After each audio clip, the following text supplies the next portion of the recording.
Sa panahon ng mabilis na impormasyon at kaliwat kanang balita, kailangan mo ng isang channel na mapagkakatiwalaan, diretsyo at para sa bayan. Ito ang Balitang Pambansa, ang iyong bagong tahanan ng mainit na issue, tunay na impormasyon at mga balitang hindi mo dapat palampasin. Mula sa mga trending na kaganapan sa social media hanggang sa mga seryosong isyong pambansa. Bantay kami sa bawat sulok ng bansa para sa iyo. Hindi lang basta chismis, kundi validated news, mga impormasyon na may batayan at mga kwento ng tunay na buhay Pilipino.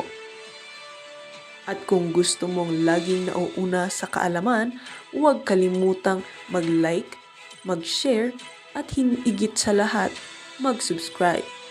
Dahil sa Balitang Pambansa, balita mo, boses mo, bayan natin ito.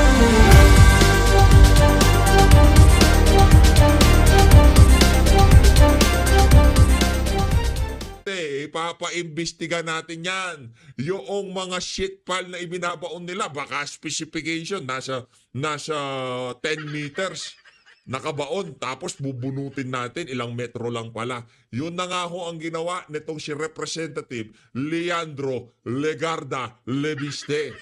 Pinabunot ho niya yung mga shit file diyan sa kanyang distrito para magkaalaman na kung talagang habang sumunod sa tamang lalim o haba ng mga shit file yung mga kontraktor na yan. Wala na hong maraming Cheche-Bureche at itong si na lumalabas na yung mga pangil ng ating DPWH Secretary. Ito si Manuel Bunuan, Manny Bunuan. Hoy, Manny Bunuan! Pakinggan natin to, ha? Bahala kayo sa buhay nyo. Oh. Game. Kung kasalanan po niya yan eh. Kung Oo. nag-bribe yan, let it be a lesson to all the district engineers in the department. Hindi wala Oo. akong sasantuhin sa kanila pagka Anong wala sasantuhin? Anong wala sasantuhin? Ba't dito sa 3.1 million ang ingay mo? Bakit doon sa mga Bulacan First District Engineering Office, hindi ka nang sasalita? Merong Patek Philip, merong mga luxury bag, merong mga, anong tawag doon? Nautilus. Di ba? Mga relo nilang ang hirap bigkasin ng mga pangalan. Di ba? Merong mga chronography. Alam ko, choreography, chronography. Di ba? Bakit doon di ka mag-angas, Bunuan? ganyan ang ginagawa nila. They will be meted the necessary sanctions o kaya kung anong pananagutan po nila, either administratively mo kami, or Bunuan. criminally. Bahala po sila sa buhay nila dyan kung gusto nilang gawin ng mga ganyan. Pero I will not tolerate po mga ganyan ng asal ng mga district engineers sa aming departamento po. I will not tolerate po, ha? I will not tolerate po, ha? Hindi naman lalaki ng ganyan yan. Hindi naman lalakas ang loob ng mga district engineer yan. Hindi ko sinasabing tinolerate mo. Ang sinasabi namin dito, napaka-inutil mo. Di ba? Hindi naman natin sinasabing pinababayaan mo yung mga ganyang klaseng kalakaran dyan sa ahensya. Ang issue dito, Brad, nakakalusot. Bakit? Dahil napaka-inutil mong sekretary ng DPWH. Kaya ang panawagan ngayon ng sambayan ng Pilipino, bunuan resign. Para kumbaga sa buka ka na natin yan, di ba? Habang nandiyan kasi si Bunuan, yung mga gumawa ng kabalinto na dyan sa ahensya na yan, kahit pa paano, hanggat maaari, pagtatakpan itong walang yung Bunuan na to eh. Nakita nyo naman, kesyo, isolated case lang yun sa Bulacan. Anong ginawa ni Ping Lacson sa kanya? Sinoplak niya. Bago tayo mag-conclude na isolated case yan, bakit hindi muna natin lahatin, lahat ng flood control projects? Etong si Bunuan, mahilig sa ganyan eh. Mag-resign ka na, Brad. Langya ka, oo. Maraming salamat.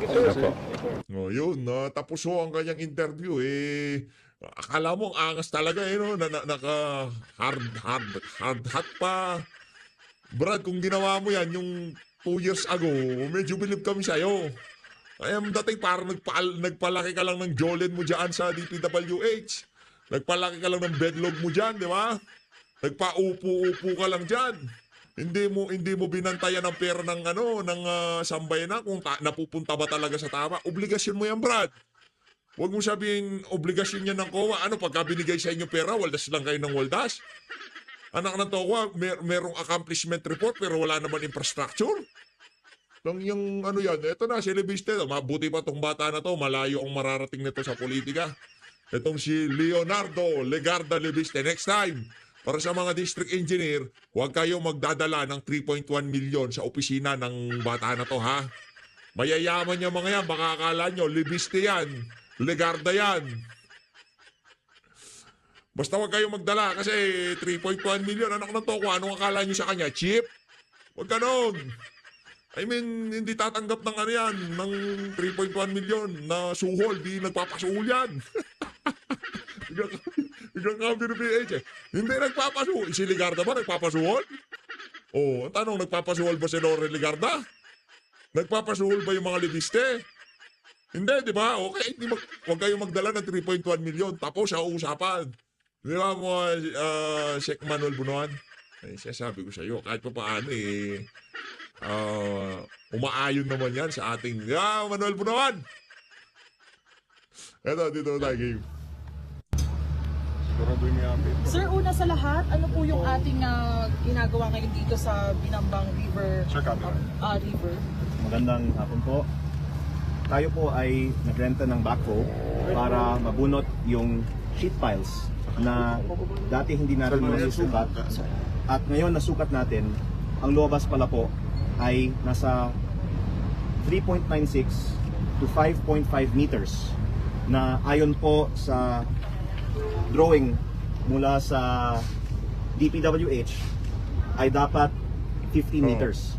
Kaya nakikita po natin na kaya pala nung nagkabagyong Christine last year, nasira itong Binambang River Flood Control Project kahit na kakagawa lang ang project na ito sa 4 na kontrata ng iilang mga kontraktor sa halaga ng mahigit 338 million pesos dahil 388 million pesos? Pambira, oo, grabe naman talaga pagka nga naman tinamaan ka ng mga kurakot na politik. yung program of work na pinabid at inaccept ng DPWH na yun daw ang in-install ng mga contractors ay hindi pala sinundan. Sinasabi po ng ibang mga eksperto na kaya po ang alya dahil hindi kasing dali na ma-audit ang compliance ng mga nagawang mga flood control projects sa kanilang mga program of works dahil kung tingnan po natin yung halimbawa nitong Binambang. Hirap na hirap ka mag-Tagalog, brad, ah. Ano ba salita niyo sa bahay? English? Wala tayong problema dun, eh. Ganun talaga. Meron talagang magulang na kahit nasa Pilipinas sila, kahit na meron silang mga salitang dialektong Pilipino, Ilocano, Kapampangan, talagang kinakausap na yung mga anak nila English. Kanya-kanya namang style ng parenting yan, ika nga. Ang tingin ko itong si Legarda, hinanda niya talaga ang kanyang anak dito sa oras, panahon, pagkakataon na ating napapanood ngayong mga panahon na to. Sige Brad, mag-English ka na, okay lang. Marami namang Englishero dito sa comment section. Malamang sa malamang, maiintindihan ka nila. Pero si PH Update, medyo mahihirapan ako ng konti kasi hindi naman ako ganun kagaling mag-English, di ba? Baka i-search ko pa sa dictionary yung mga salitang gagamitin mo. Pero okay lang yan. Yung ginawa mo na hindi mo tinanggap yung 3.1 million, ayos yan. Diba? Approve yan sa amin. Sana yung yung virus na nasa katawan mo na yan, hawaan mo yung mga kasama mo dyan sa kung virus man yan punta ka dito kay Tambaluslos, yakapin mo siya. Yung mga nakapaligid sa kanya, bahingan mo lahat. Ano kayang mabantot na hangin na naamoy nitong naninibago lang tayo kasi at least meron pa pag-asa kahit pa paano itong mga bagong susunod na generasyon ng mga politiko na to. Hindi sila Rocha, hindi yung mga young guns, mga walang kwenta yun. Hoy, huwag ka sasali sa Young Guns, ha? Pagka sumali ka sa Young Guns, mapapariwara ka, huwag ka sasali doon. Riverside Protection Project, ang sheet pile ay nakabaon. At kaya lang natin masukat siya dahil nasira siya ng bagyo. Kung itong unang mga binunot natin na sheet pile ay kulang na kulang po pala ayon sa drawing na ibinigay na sinabi ng DPWH ang dapat naka-install na sheet pile. Ang question po ay paano na naman po ang ibang mga flood control projects?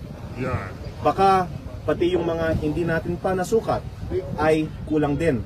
At baka sa 338 million o mahigit pa na ginastos ng DPWH para sa Binambang Riverside Project, baka malaki po ng porsyento ng proyektong ito ay hindi nagamit ng maayos dahil hindi natin nakuha what we paid for. Kung nakikita natin may nakasabit ngayon na nabunot na sheet pile, ano ba yung initial na mga sukat na nakuha nyo at ano yung nakalagay dapat dyan sa drawing na dapat na sukat? Ayon po sa as-built drawing na binigay sa atin ng DPWH na ang kanilang representative ay nandito din po kanina, dapat 15 meters. 50? 1.5 meters. Ito pong nakikita natin. Yung nasa likod niya, sir.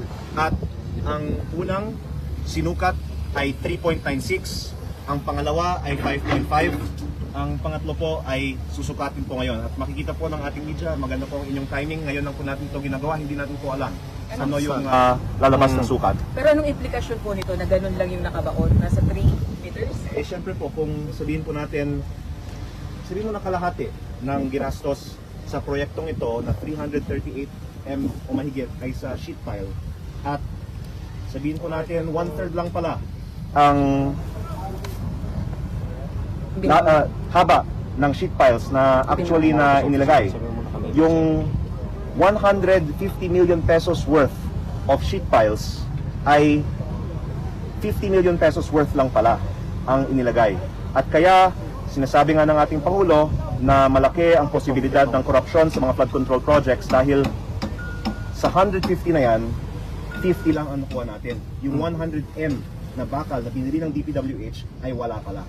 Yun, okay. Sir! Yung mga contractors. Nasa sumbong sa Pangulo website po yan.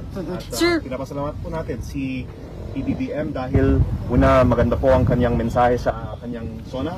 At pangalawa, napaka-helpful ng kanyang website. At nandoon po ang mga pangalan ng mga contractors, yung completion date, yung cost at yung location ng lahat ng mga projects na ito. Sir, may na-arrest. Sige. May na-arresto po noong August 22, sir. Pwede mo niyo ako kwentuhan ano lang po nangyari doon? Ano po yung natanggap ninyong info? Sir, sa kanyang project ba yun? Sa Facebook page natin po, may statement tayo at bukas pwede po tayong bigay ng karagdagang statement tungkol dyan. Pero kaya po tayo pumunta dito ngayon dahil bago pa ang labas nitong balita, nakaschedule naman na po ang pagpunot ng ating rented backhoe ng mga sheet piles at ngayon ongoing ang pagsukat ng aming team. Yung pangatlong sample natin ay 4.03 meters. Opo. Kaya Sa camera, sir. masasabi po natin more than 2/3 ng haba ng mga sheet piles na binubunot po natin ngayon sa Binambang River ay nawawala. Ayun. Pero sir, meron nga talagang nag-bribe sa inyo, sir. May nag-bribe sa inyo na itigil na daw itong ginagawa niyong investigasyon? Pwede ko pong talakayin ito bukas po. Ayun. Magpa-file po tayo ng kaso sa Aaten po kayo doon bukas. Provincial Prosecutor's Office. Yes po, aaten po ako. Pero ano yung sinasabing 360 million ni Senator Lacson? Yung ba yung halaga ng kabuuang suhod? Pwede ko pong talakayin ito bukas. Sir, baka lang pwede niyo naman po, since Okay, nandito na rin siya lang tayo, po. and ano lang yung aabangan namin? Anong ihahain niyo pong reklamo? Ano po ba? Ano pong Ang OA mo naman, Kong.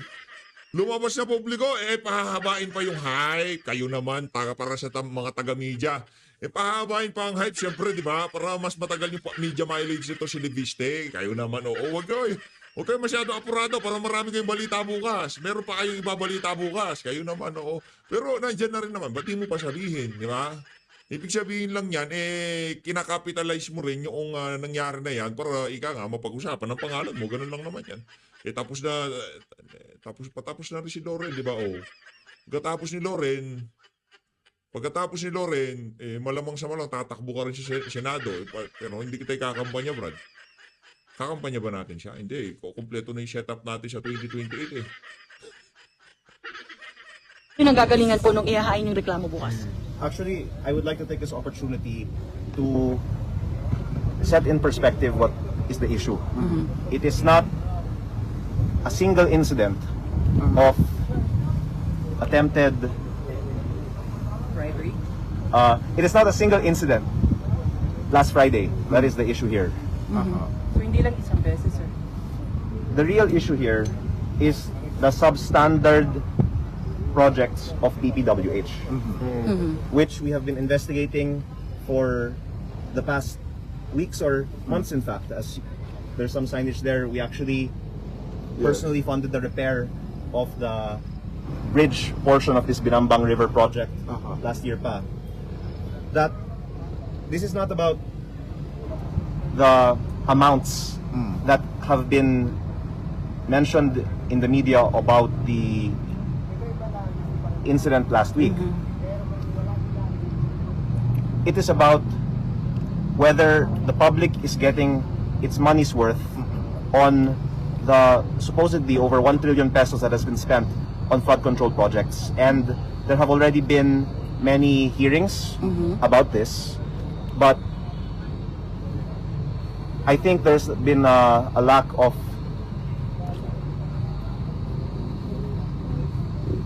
solutions. Yes. And that's something that I would also like to bring more to light tomorrow. But one is that we should have a comprehensive technical audit of DPWH projects, because if we're only asserting that nandadaya ang mga contractors, kaya wala pa pong mga nasampahan ng kaso. Pero kung i-audit natin ang mga projects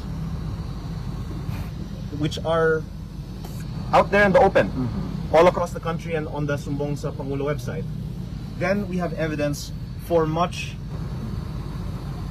bigger cases to be filed.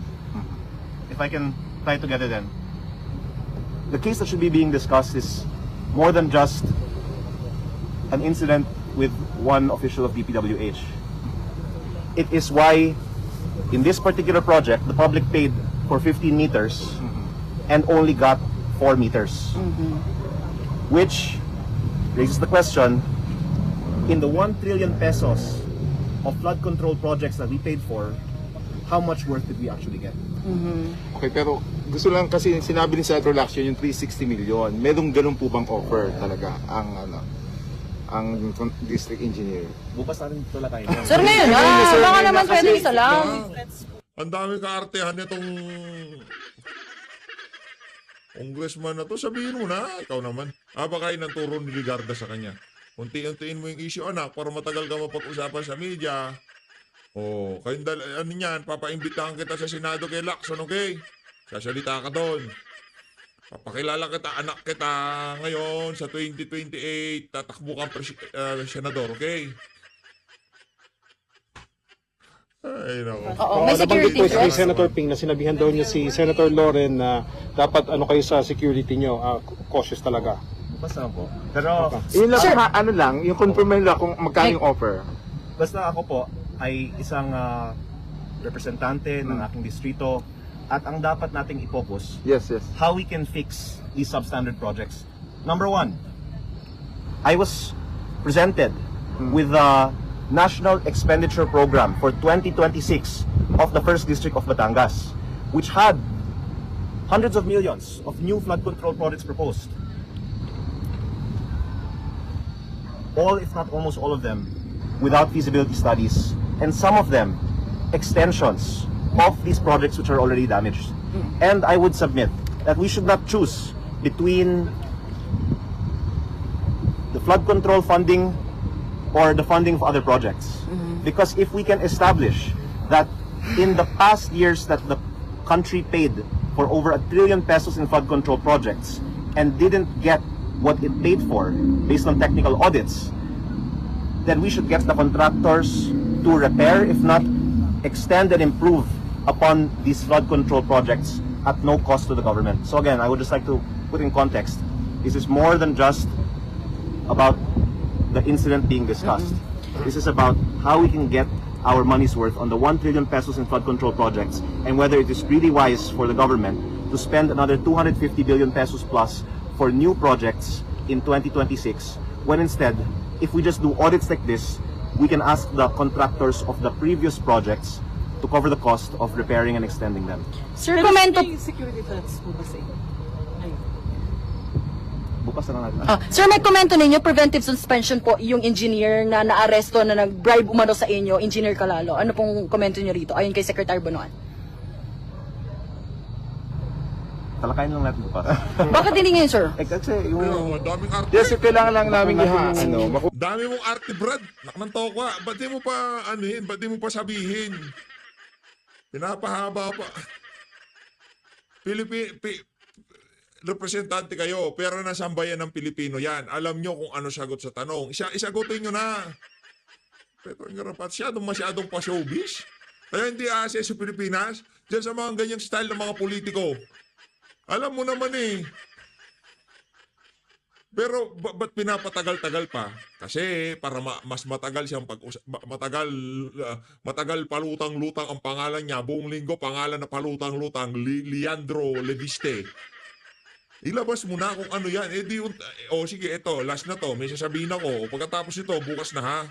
Makukulit yung mga yun. Alam mo naman makukulit kami. po yung sa Kung pero bakit napunta si district engineer sa bayan ninyo sa Taal? Bakit siya napumunta doon? Bakit siya may dalang 3 million pesos? Hindi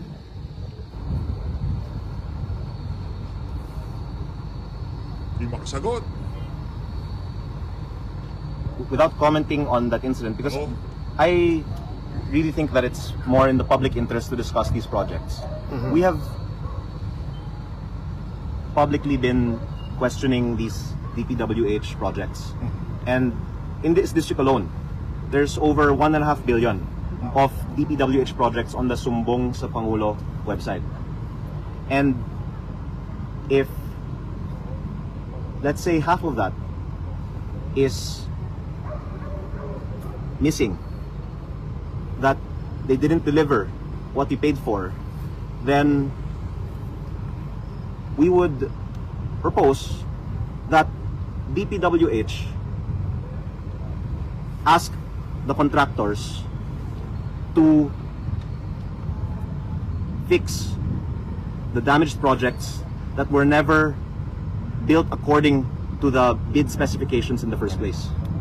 Now, you can draw from that inference that there's a big value at stake here, that we want the contractors to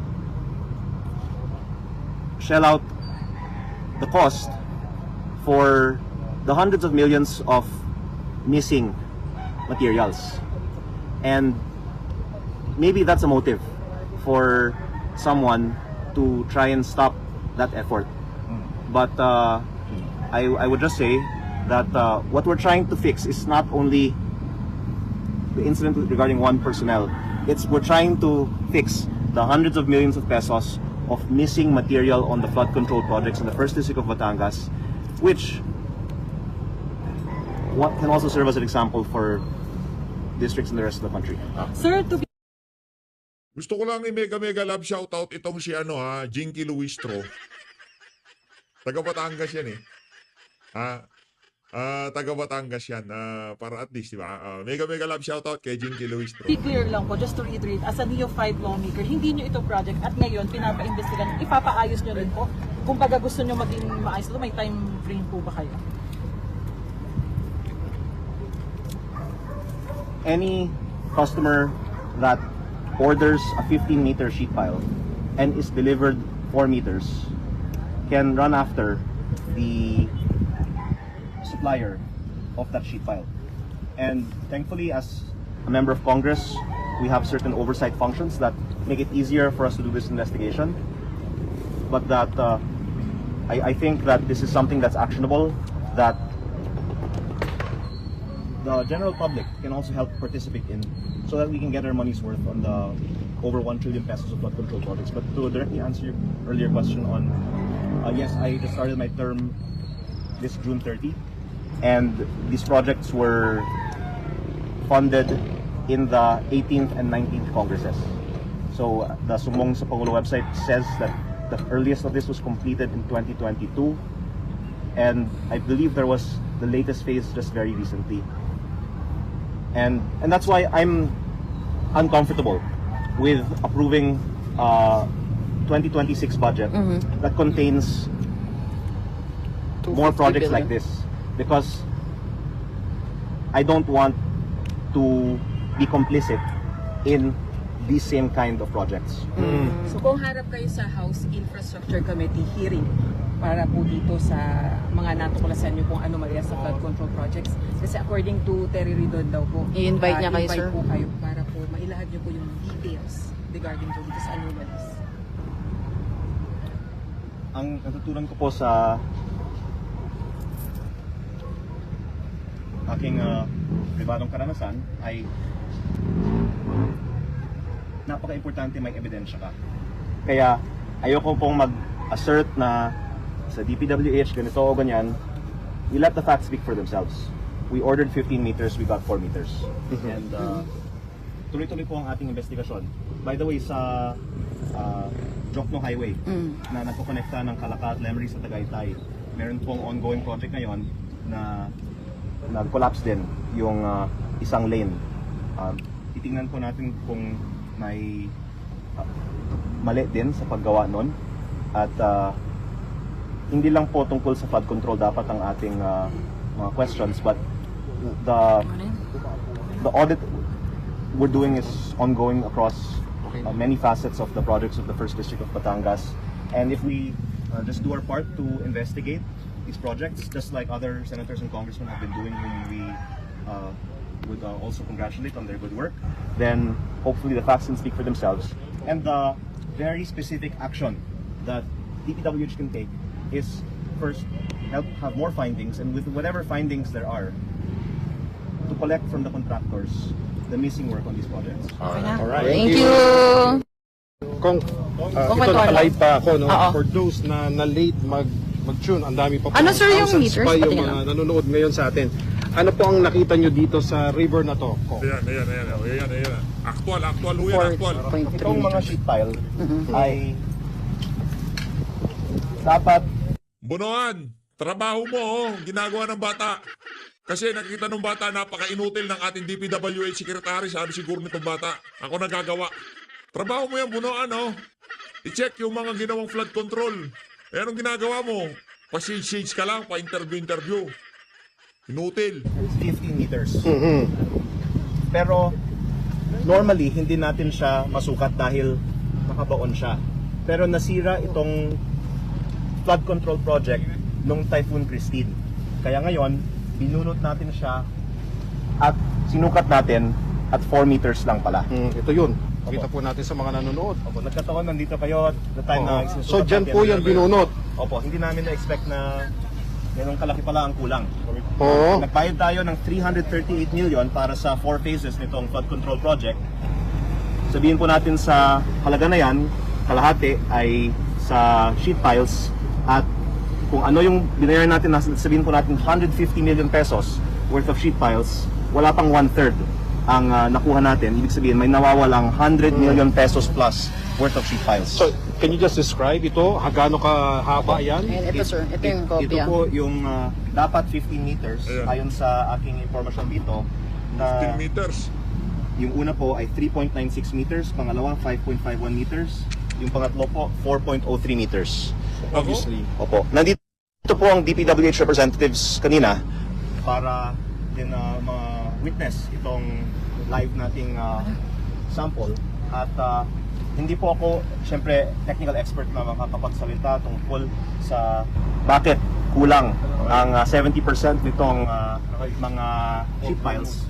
Pero sana pwede na lang sila ang mag-explain sa atin saan po yung nawawalang 70% ng mga sheet piles. 338 million pesos yung buong project. Opo, para sa mga nakikinig, makikita natin sa sumbong sa Pangulo website, Binampang River Protection Project. 4 contracts, 338 million pesos.